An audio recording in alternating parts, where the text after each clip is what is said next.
All right, hey everybody, welcome back to the channel. This is Rob at Smirking Gun Reviews. We are back with Homecoming. We're doing episodes 3 and 4 because, as I said in the first review, these episodes are pretty short for a show of this caliber. But in episodes 3 and 4, there's a lot much more to talk about. Maybe not much more. I'm going to try to keep these brief, but they will be full of spoilers. If you have not seen this show yet, definitely check it out first. The first episode is called Optics. That's episode 3. Episode 4 is called Redwood.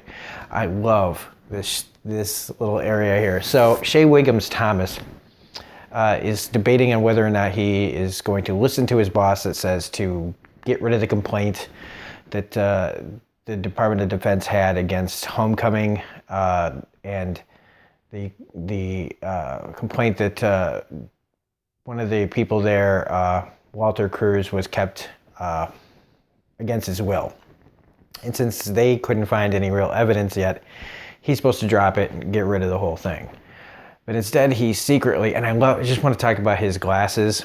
I know I've seen them before, but I just always love those little weird clip glasses that come apart and come back together. It's such an interesting little detail, but I love it. Which leads him to, he finds this file, it's 452, takes him into this place, which reminds me of like Raiders of the Lost Ark right there, except with files instead of just crates. And I just love that there's this big, huge room with all these files. And what he thinks he's gonna find is one box. But what he finds is like an entire huge section, all 452. And how he has to go through this, like all of it. And we might as well cover his whole thing. So he ends up like going through this whole thing before he finally gets to the Homecoming like employment pages and finds that the incident, this like thing that happened where Heidi quit at the same time that Walter was kicked out, that there was the incident with Walter involving violence. And I was like May 15th, 2018. So it had only been a few months since she started in like January and this happened in May. So it was about just over 5 months that the incident happened. And so he can't, he's not going to be able to let that go. It's too much of it can't be a coincidence. I also love him having to wave his arms around at the motion detector, just like that very... I don't know what it is about it, but it just is really cool. Nice little detail. Just the one light. And so yeah, definitely we know something happened. One of the elements in here, I love the story that Walter tells Heidi about road trips. He's getting these really nice detailed conversations in here. Kind of reminds me of The Sopranos with Tony and his psychiatrist. Kind of, I don't know. It reminds me of it a little bit. And his like really in-depth story of, how you get to know somebody, the real somebody on a road trip. When you're stuck in there and you're bored, and how much of it, you think you can fill your time up, but after a while, I mean, it is just driving and you're stuck there with somebody, and you can get to the heart of people when you're stuck with them really for a long time. And then he kind of ties that in with the military, and it's a really good story. And this guy, like I said, he's Stephen James. He's really knocking it out of the park here. I think really, to me, he's kind of the standout of this show. Well, him and Shire, they decide they want to leave to go get a beer. Schreier, not Shire. He thinks they won't let him go, and so he steals the keys to this van and they take off.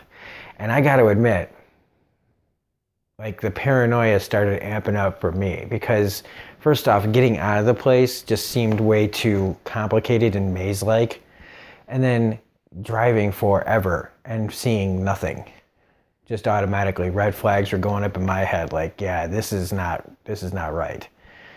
The car coming up behind him out of nowhere, definitely felt like, somebody was trying to, force them off the road or something like that. And then they get to this little town that looks fake. It looked fake to me. It looked like they were on a sound stage, like a movie set, like a Universal Studios backlot or something. But when they do, the lights go on and it's a security guard and they get caught and they're talking about how it's fine, that Schreier is fine, now that he knows, that this place was a retirement community, he feels better and everything, everything can go back to normal. Unfortunately, Colin, played by Bobby Cannavale, finds out and wants this guy and Walter out. Because they don't want, he doesn't want anybody that's just kind of on edge. I mean, Schreier is really ready to snap. I mean, he's really, he's already, been really intense and kind of unhinged a little bit already. So he wants him out and Walter, but Heidi is able to talk him out of it. And in the meantime, we get this look into Heidi's past with her boyfriend and how she, played by Dermot Mulroney, who, she basically just kicks to the curb because she's really into what she's doing at her job and he's just kind of too needy for her. And then as we see in the present, she seeks him out because, when he thinks it's kind of like a reconciliation or not like getting back together per se really, but just, to kind of hash things out the way, they probably should have. And instead it's kind of a mild interrogation of memories because she doesn't have them.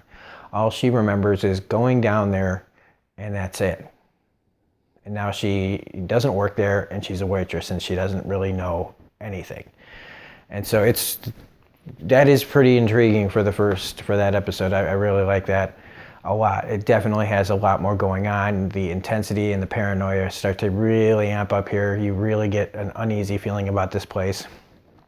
So in the next episode, we see that they've gotten rid of Schreier. Walter does not like this. He confronts Heidi and his paranoia is amped up because all of a sudden he's just gone. And she's trying to tell him, look, he's not gone, he's just been sent back to his family. But it is very abrupt.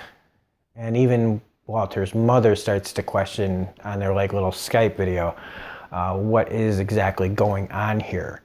Why aren't you allowed to have a phone? That kind of thing. I also just to really quickly mention last episode where Colin's at the birthday party, showing how both of these people, Heidi and him, are obsessed with this.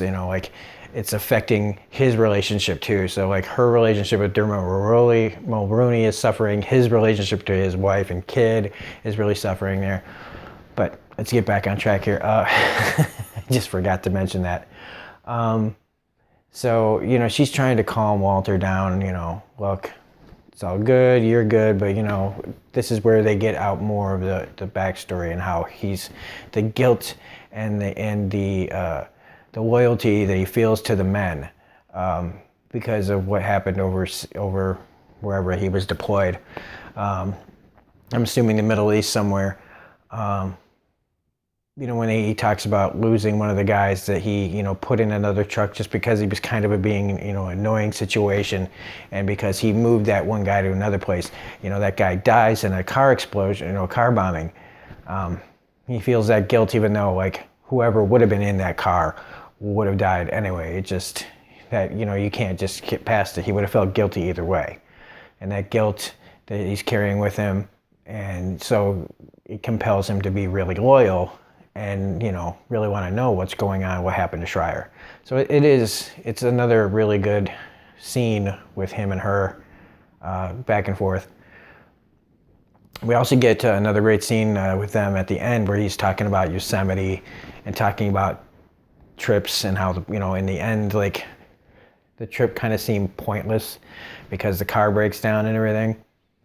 And also talking about how if he had stopped there, he might have, his life might have been different. He might have planted roots there. He might have built a life there instead of doing what, ending up where he ended up. I really like that as well. But the other big part of this is, Heidi tracking down her old phone and finding Colin's number and, trying to figure out what's going on. In the meantime, Shea Wiggums Thomas tracks down the Geist Corporation, goes there, and I love the set. I love these sets. They're all kind of maze-like. They're all kind of very hard to figure out where you're going. Everything's got symbols by it. Nothing is very clear where everything is at. Even Bobby Cannavale's character, Colin, kind of brings it up, which leads, he gets there, and Thomas gets there and finally gets Colin to come out of his office when he starts bringing up stuff about Homecoming.